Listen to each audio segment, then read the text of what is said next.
दोस्तों, कैसे हो? आई होप आप अच्छे होंगे। तो कल हमने देखा था इलेक्ट्रिक पोटेंशियल क्या है, पोटेंशियल डिफरेंस क्या है, और फिर हमने क्या फाइंड किया था, हमने उसका यूनिट और डायमेंशन फाइंड किया था। तो हमने देखा था इलेक्ट्रिक पोटेंशियल क्या होता है। तो इलेक्ट्रिक फील्ड के अंदर अगर एक चार्ज को हम मूव कराएंगे, यानी मूव कर रहा है वो, हम एक चार्ज पे एक पॉइंट से दूसरे पॉइंट तक ला रहे हैं, तो ऐसे कंडीशन में जो टोटल वर्क हो रहा है उसी को हम क्या कहेंगे, इलेक्ट्रिक पोटेंशियल। यानी हमने क्या कहा, the work required to be done in bringing of a unit positive charge from infinite to a point given inside the electric field, है ना। तो हमने कहा कि इलेक्ट्रिक फील्ड के अगेंस्ट में होने वाला वर्क क्या करने के लिए, एक पॉइंट यूनिट चार्ज को इन्फिनाइट से एक पॉइंट, दिए गए पॉइंट तक लाने के लिए, है ना, दिए गए किसी बिंदु तक, है कि नहीं। तो हिंदी में डेफिनेशन क्या हो जाएगा, किसी भी बिंदु आवेश को या बिंदु एकांक आवेश को अनंत से विद्युत क्षेत्र के अंदर दिए गए किसी बिंदु तक लाने के लिए विद्युत क्षेत्र के विरुद्ध किए गए कार्य को क्या कहते हैं, विद्युत विभव कहते हैं, है ना। फिर हमने कहा what is electric potential difference, static electric potential difference क्या होता है, यानी कि विद्युत विभवांतर क्या है। तो क्या होगा, the potential difference between the 2 point inside the electric field. विद्युत क्षेत्र के अंदर दो बिंदु के बीच का विद्युत विभव, विद्युत का विभवांतर ही क्या है, विद्युत विभवांतर है ना। तो आज हम पॉइंट करेंगे, इसमें हम 2 टॉपिक कवर करेंगे। पहला हो गया electric, static electric potential due to a point charge, बिंदु आवेश के कारण, एकांक बिंदु आवेश के कारण, यानी बिंदु आवेश के कारण विद्युत विभव का सूत्र प्राप्त करेंगे। फिर हम फाइंड कैलकुलेट करेंगे electric potential due to a dipole, dipole के कारण किसी बिंदु पर विभव, ठीक है। लेकिन याद रखना है, सिर्फ विभव का कोई भी तरह का अस्तित्व नहीं होता है, विभवांतर होना जरूरी है। लेकिन फिलहाल हम पढ़ रहे हैं कि विभव कैसे ज्ञात करेंगे, ठीक है। तो पहला क्वेश्चन है हमारा, फाइंड द इलेक्ट्रोस्टैटिक पोटेंशियल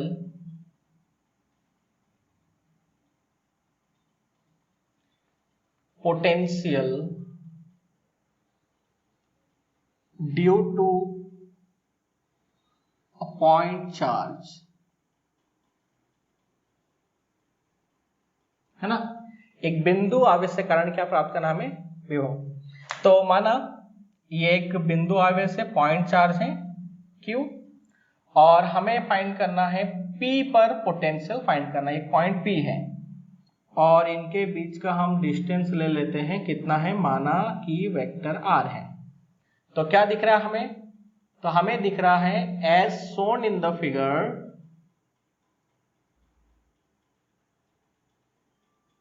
चित्र में दर्शानुसार, अ पॉइंट चार्ज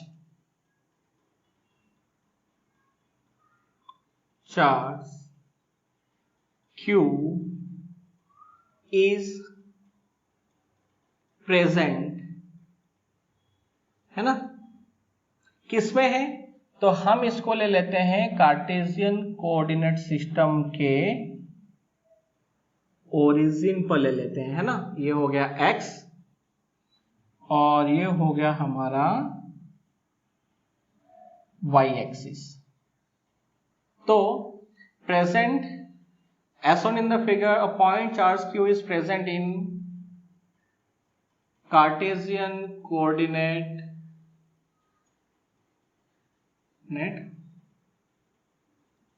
system, ठीक है। Therefore, the position vector of point P from point charge Q is vector R, ठीक है। Therefore, at point P, the electric field, okay, तो हमने पढ़ा था electric field due to a point charge. तो आपको याद होगा पॉइंट चार्ज का इलेक्ट्रिक फील्ड कितना होगा, तो vector E is equal to क्या था, KQ upon R square into R cap, ये था ना। तो ये हो गया हमारा इक्वेशन नंबर 1। नाउ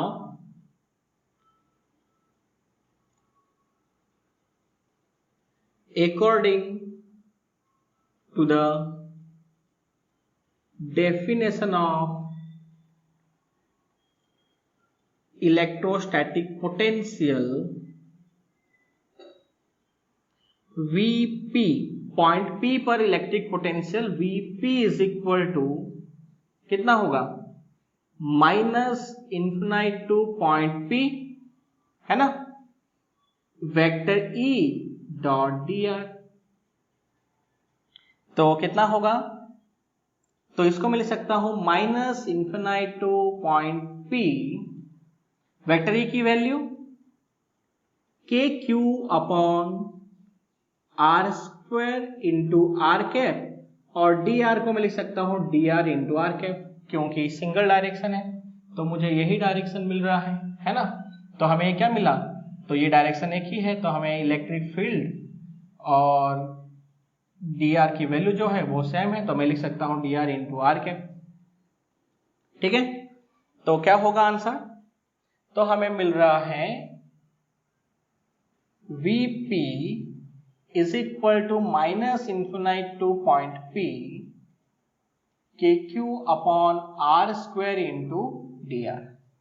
ठीक है, अब अगर मैं इस लिमिट को अगर चेंज करूं तो मुझे कुछ मिलेगा, तो इसको मैं लिख सकता हूं Vp is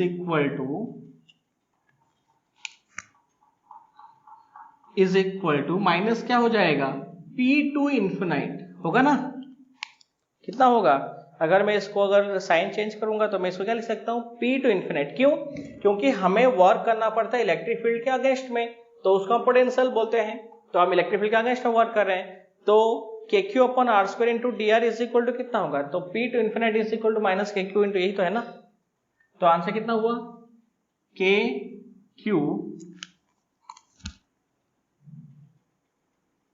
KQ upon are square into dr। तो हमें आंसर क्या मिला, KQ 1 बाई आर स्क्वायर को मैं क्या लिख सकता हूं, या इसको डायरेक्ट सोल्यूशन कर दो, या फिर चलो थोड़ा सा मैं आपको एक्सप्लेन करके दे रहा हूं, एक्सपेंड करके थोड़ा कराता हूं।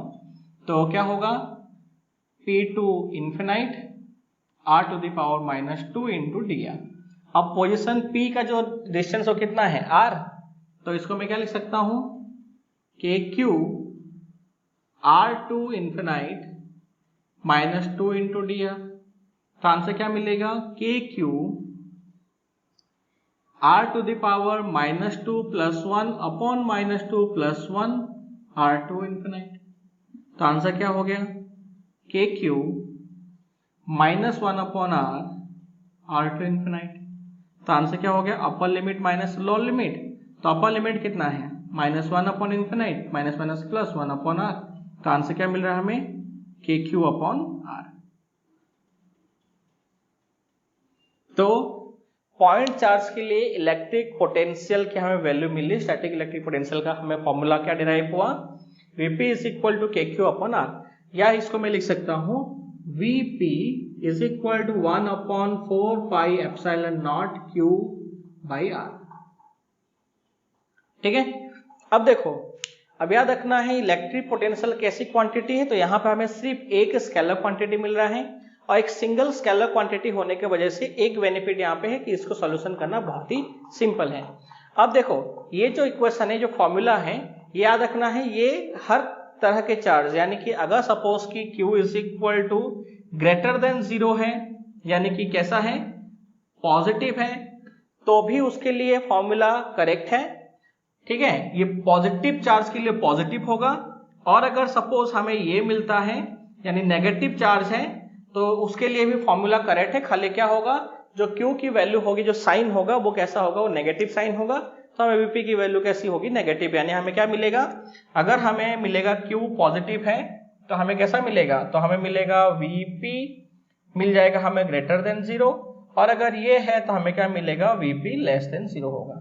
ठीक है, तो इस तरह से ये सारे तरह के चार्जेस के लिए, या किसी भी तरह का पॉइंट चार्ज है, पॉजिटिव हो या नेगेटिव हो, तो पॉजिटिव और नेगेटिव दोनों ही चार्ज पार्टिकल के लिए इक्वेशन कैसा है, करेक्ट है।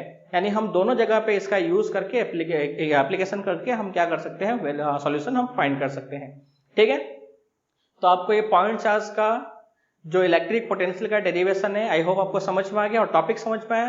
तो पॉइंट चार्ज के लिए हमने इसको कैसे सॉल्व किया, जल्दी से आप इसे नोट कर सकते हो। ठीक है, वीडियो को पॉज करके नोट कर लो। हम चलते हैं, हमारा सेकंड टॉपिक क्या है, electric potential at a point due to a dipole. ठीक है, क्या है, find the electrostatic potential due to a dipole. तो हमारा सेकंड है find the electrostatic potential at a point due to a dipole.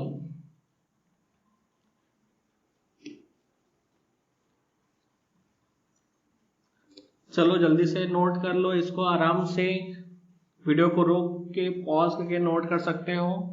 ठीक है,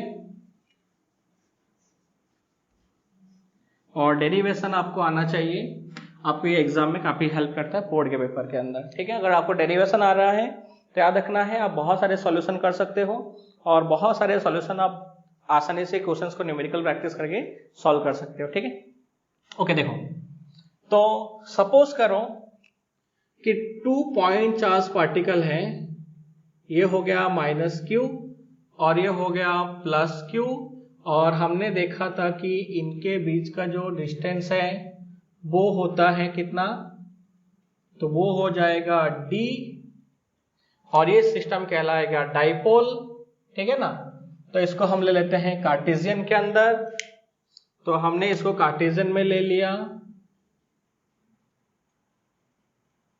ये हो गया x डैश, और ये हो गया पॉइंट, और इस पॉइंट से इनका सर्टेन डिस्टेंस कितना है a, और ये डिस्टेंस कितना होगा a। ठीक है, और ये हो गया हमारा y एक्सिस,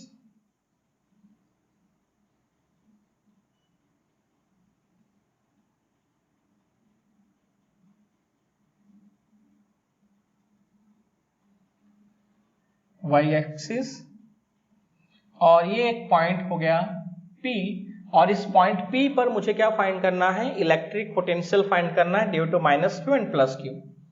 तो सपोज कि -q का जो ये डिस्टेंस है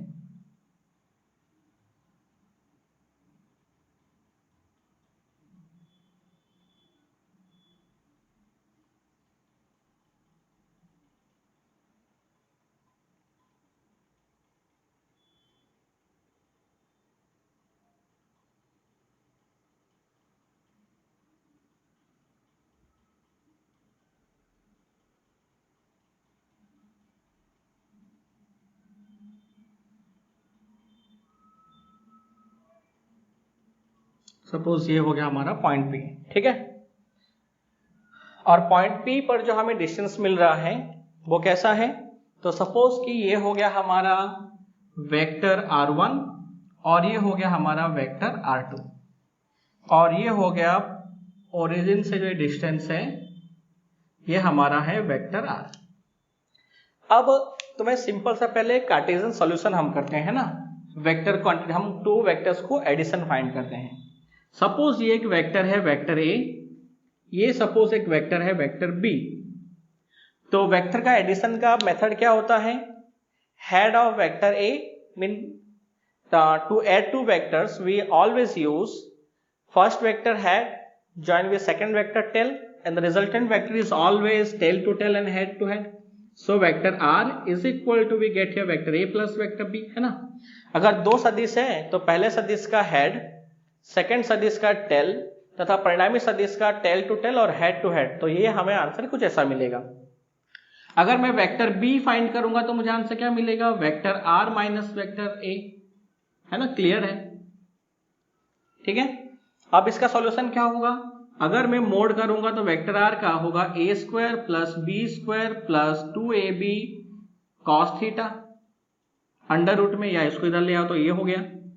ठीक है, या फिर मैं इसको अगर मैं सॉल्यूशन करूंगा तो क्या मिलेगा, b square is equal to r square plus a square minus 2ab cos theta, जहां पे थीटा क्या है, a और b के बीच का एंगल, यहाँ पे थीटा क्या है, r और a के बीच का एंगल है। ठीक है, तो अब हम इसको सॉल्व करते हैं क्योंकि हमें इसका यूज होगा अभी।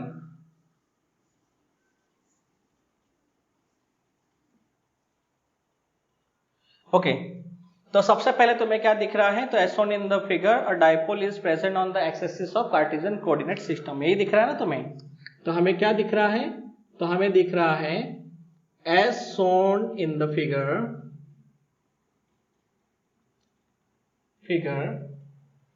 a dipole is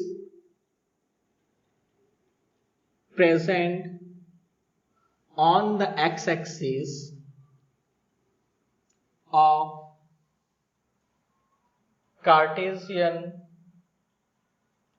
coordinate system.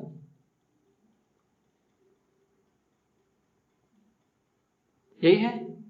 Therefore, the dipole moment of the dipole P is equal to कितना होगा, 2AQ, इक्वेशन नंबर 1 हो गया। चलो अब आगे देखते हैं। तो now the resultant potential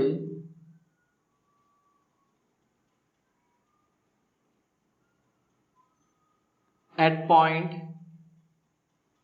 P due to plus Q and minus Q is क्या होगा, तो Vp is equal to V plus V minus. V plus क्या, अभी मैंने तुम्हें क्या कहा कि पॉजिटिव और नेगेटिव दोनों चार्ज के लिए ही पॉइंट चार्ज का जो फॉर्मूला करेक्ट है, लेकिन नेगेटिव चार्ज के लिए वो नेगेटिव में होगा और पॉजिटिव के लिए वो पॉजिटिव मिलेगा, है ना। तो हमें क्या मिलेगा, हमें मिलेगा KQ बाई, अब देखो पॉजिटिव चार्ज के लिए कितना है, प्लस Q के लिए ये हो गया R1, तो R1 स्क्वायर, सेकेंड क्या है minus KQ upon R2 square, यानी हमें मिल रहा है KQ into 1 by R1 square minus 1 by R2 square, equation number 2। So now from the figure, अब देखो फिगर में अगर मैं इसको वेक्टर A लूं, अगर ये मेरा वेक्टर B हुआ तो ये मेरा क्या हुआ, वेक्टर R, ये वेक्टर A, ये वेक्टर B, तो ये कौन हुआ वेक्टर, कौन सा वेक्टर हुआ, ये हो गया वेक्टर R। तो vector R is equal to क्या होगा, vector A plus vector B, यानी यहां पे अगर मैं फाइंड करूं R2, तो vector R2 is equal to होगा vector A plus vector R, यानी कि अगर मैं करूं R2 स्क्वायर तो मुझे मिलेगा A square plus R square plus 2AR cos theta, है ना। 2AR क्या होगा, कॉस थीटा। तो हमें आंसर क्या मिलेगा, तो हमें आंसर मिल जाएगा R2 स्क्वायर, अगर मैं यहां पे R स्क्वायर कॉमन ले लूं तो आंसर हो गया A square upon R square plus 1 plus 2AR cos theta, ये होगा। तो यदि if R is much more greater than A, अगर ये दूरी इसकी तुलना में बहुत बड़ा हुआ तो क्या मिलेगा, R2 square is equal to R square, और ये क्या होगा बहुत छोटा है तो हमें यहाँ पे क्या मिल जाएगा, ये नेग्लेजिबल हो जाएगा, अवगणना हो जाएगा, तो इसको हम हटा सकते हैं। तो आंसर क्या हो गया, 1 प्लस R कैंसिल तो हो गया 2A cos theta upon R, है ना। अब इस रूट को उधर, तो ये हो गया हमारा सपोज इक्वेशन नंबर कितना हो गया 3, ठीक है। नाउ सिमिलरली, इसी प्रकार अब देखो ये हो गया वेक्टर A, ये हो गया वेक्टर B, तो इसी प्रकार अगर मैं यहां पे देखूं तो ये हो गया वेक्टर A, ये हो गया वेक्टर B, और ये हो गया इसका रिजल्टेंट वेक्टर। तो R इज इक्वल टू क्या है, A प्लस R1, यहाँ पे क्या है तो यहां पे है vector r is equal to r1 plus vector a। तो मुझे फाइंड करना है r1, तो क्या हो गया vector r minus vector a। ठीक है, तो इसका सॉल्यूशन मुझे क्या मिलेगा, तो मुझे मिलेगा r1 square is equal to r square plus a square minus 2ar cos theta. तो मैं डायरेक्ट लिख दूं इसको, r1 square is equal to क्या लिख सकता हूं, r square into 1 minus 2a by r cos theta. ठीक है, चलो इसको इक्वेशन नहीं देते हैं। Now according to